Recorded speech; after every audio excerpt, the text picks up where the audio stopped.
Along with the other animals, the stones, the trees, and the clouds, we ourselves are characters within a huge story that is visibly unfolding all around us, participants within the vast imagination or dreaming of the world.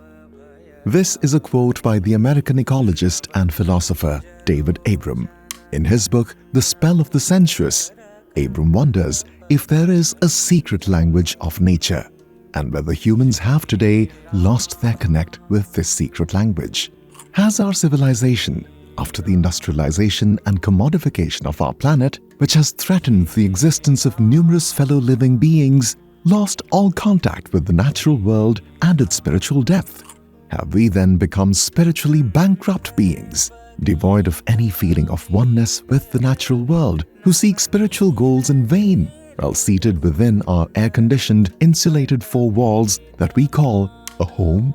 Can modern humanity ever recover its spiritual origins, or are we doomed forever?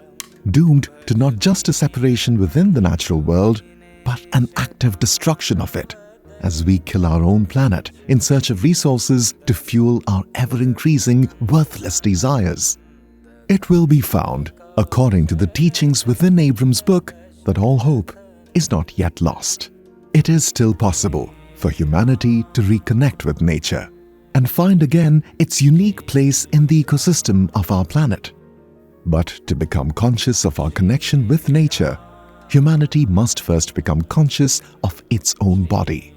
Indeed, with the prevalence of more and more invasive forms of technology, mindless entertainment, and other distractions of modernity, we have evidently lost touch with our own body.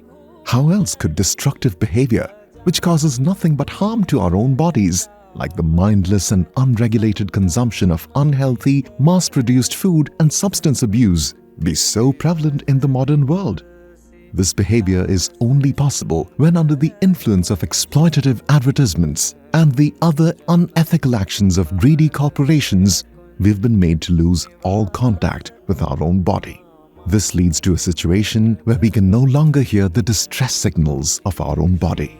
Then, when the body inevitably reacts in a negative way following years of abuse, we must seek a cure from the modern health industry, which only continues our earlier exploitation, resulting in just a different form of consumerism. How can we identify ourselves with nature? How can we go back to the inherent happiness and joy of the natural world, and away from the depression and hopelessness of our modern concrete jungles? How can we realize ourselves to be, as Abram states, essential characters in the story that is the universe? Or are we destined to be the villains of the world, the killers of other species, and eventually our own mother planet? To figure a way out of our own mess, we must first disconnect. We must adopt a slower way of living and come to accept our role in the natural world.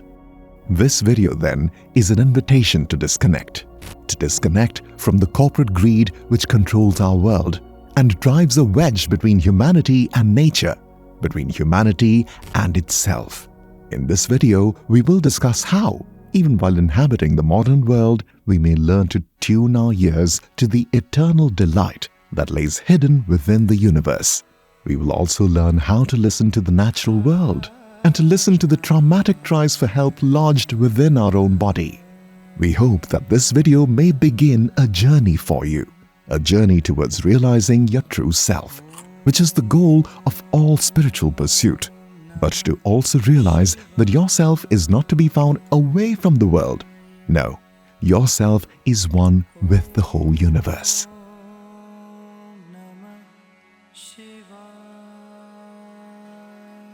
David Abram wrote his book following years spent as a magician and folk healer among the indigenous tribes of Indonesia, as well as the folk healers of Nepal. After his experiences, Abram found that in these communities, there was a direct connection between folk healers and magicians. The magician, like the folk healer, is directly concerned with non-human nature. The work of the shaman, of the traditional folk healer, is directly involved with an ecological dimension, dealing with spirits or forces that are nothing but the natural elements of the world. Western anthropologists, however, have often interpreted these shamans as dealing with certain supernatural or otherworldly entities. Instead, Abram highlights that instead of looking for spirits beyond the world, shamans seek to communicate with spiritual forces active in the natural world itself, with animals, plants, and other essential elements of the ecosystem, of which we too are an often forgotten part.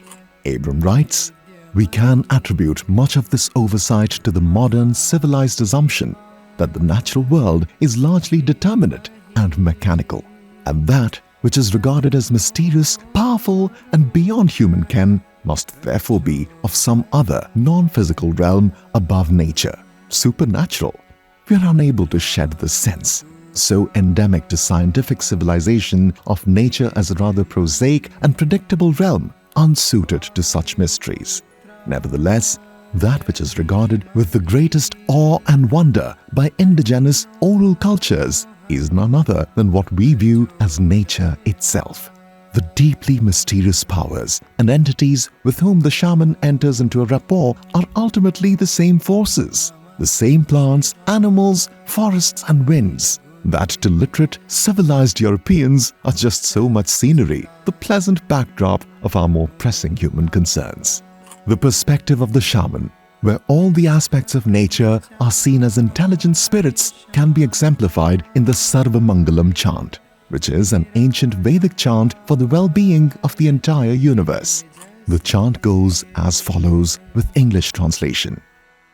Bhumi Mangalam, Udaka Mangalam, Agni Mangalam, Vayu Mangalam, Gagana Mangalam, Surya Mangalam, Chandra Mangalam, Jagata Mangalam, Jiva Mangalam, Deha Mangalam, Mano Mangalam, Atma Mangalam, Sarva Mangalam, Bhavatu Bhavatu Bhavatu. May there be peace in earth, water, fire and air, the sun, the moon and the planet, in all living beings, in body, mind and soul. May that peace be everywhere and in everyone. This beautiful mantra for the peacefulness of all the forces in nature is in accordance with the attitude of the folk healer, who views humanity as just one force within this complex interconnected web that is the world. But this mantra will only be made more powerful by our recognition of the forces within our own body, to which we now turn.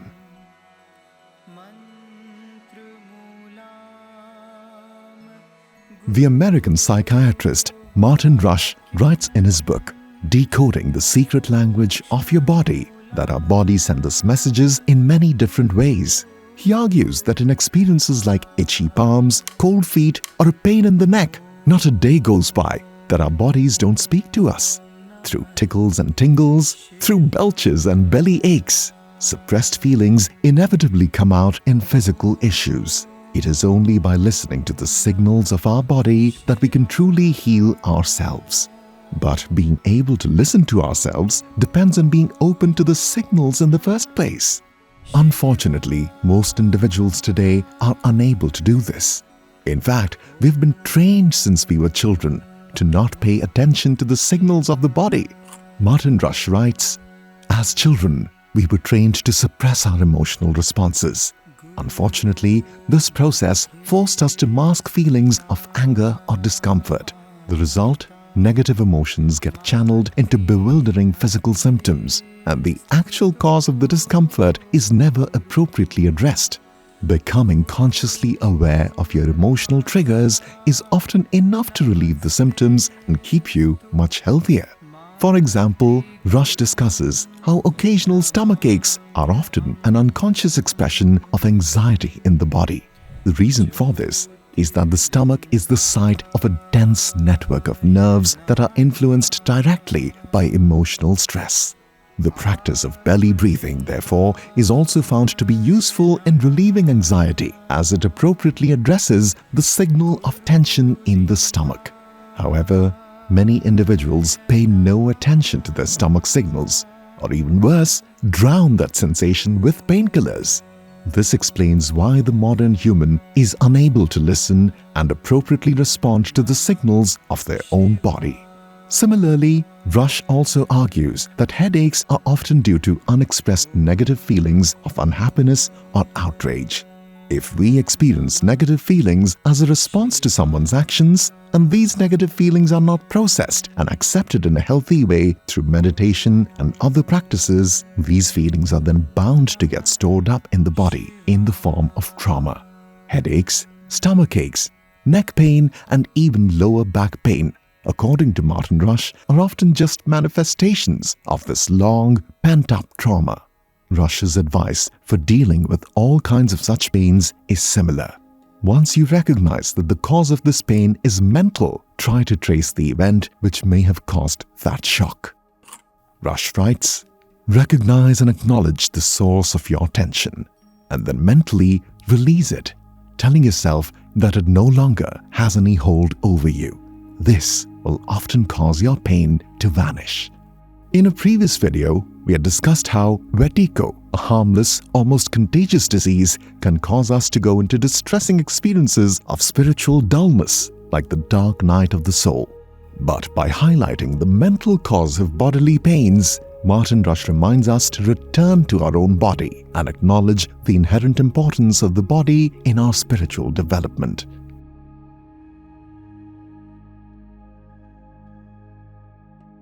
David Abram's work on traditional healing and magic helps us realize the importance of natural forces in various indigenous cultures.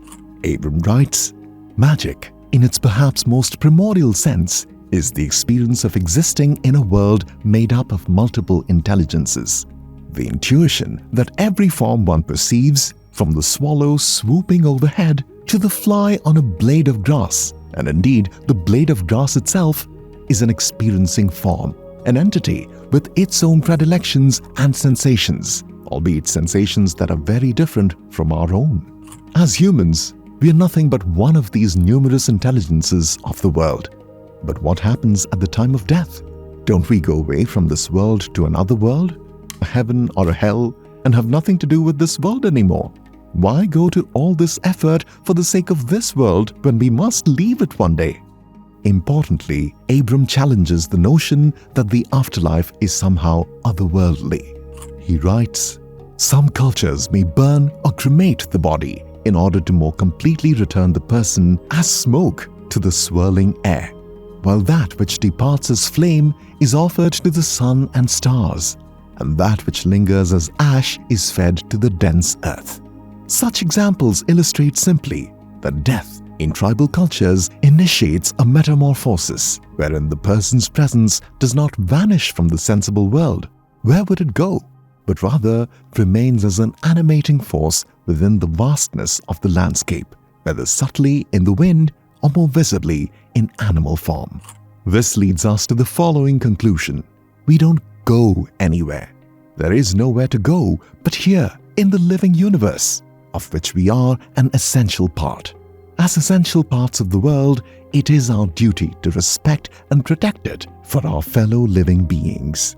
A life which is lived in revolt of the prevailing perspective, which commodifies the world and its living beings as means to human wealth, is essential if we are to remain true to our duty towards the universe. We can only hope that the world will soon change for the better, towards light, towards hope, and towards universal oneness and love. What do you think about the wisdom of the shamans? Do you think it will help us as we navigate the impending climate crisis? Let us know in the comments below.